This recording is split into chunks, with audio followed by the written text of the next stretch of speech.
পাকিস্তানে অনুষ্ঠিতব্য দৃষ্টিহীনদের টি-20 বিশ্বকাপ থেকে শেষ মুহূর্তে নিজেদের সরিয়ে নিয়েছে ভারত। 23 নভেম্বর থেকে শুরু হয়ে 3 ডিসেম্বর পর্যন্ত চলবে এই টুর্নামেন্ট। তবে নিরাপত্তা উদ্বেগের কারণ দেখিয়ে ভারত সরকার দলকে অংশ নিতে অনুমতি দেয়নি। ভারতের দৃষ্টিহীনদের ক্রিকেটে অ্যাসোসিয়েশন দিল্লিতে একটি অনুশীলন ক্যাম্পের আয়োজন করেছিল, যেখানে 25 জন ক্রিকেটারকে ডাক দেওয়া হয়েছিল। সেখান থেকে চূড়ান্ত স্কোয়াড বাছাইয়ের পরিকল্পনা করা হয়েছিল।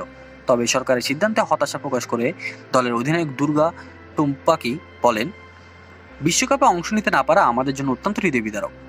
আমরা দেশের প্রতিনিধিত্ব করতে সবসময় মুখিয়ে থাকি, তবে সামনে আরও সুযোগ আসবে, আমরা প্রস্তুতি চালিয়ে যাব। প্রথমে ক্রীড়া মন্ত্রণালয় থেকে অনাপত্তি পত্র দেওয়া হলেও পররাষ্ট্র মন্ত্রণালয় থেকে ছাড়পত্র না আসায় দলের পাকিস্তান সফর আটকে যায়।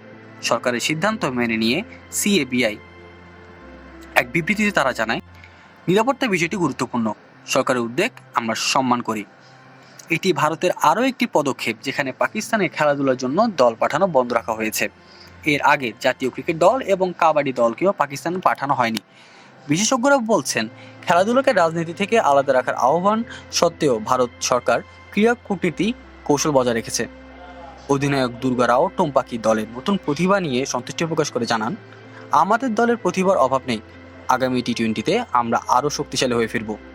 এই সিদ্ধান্ত ভারতের দৃষ্টিহীন ক্রিকেট দলের জন্য বড় ধাক্কা হলেও ভবিষ্যতের জন্য তাদের প্রস্তুতি অব্যাহত রাখার অঙ্গীকার প্রশংসনীয়। আব্দুল্লাহ নাইম কাব্য, প্রেস 20 বাংলা।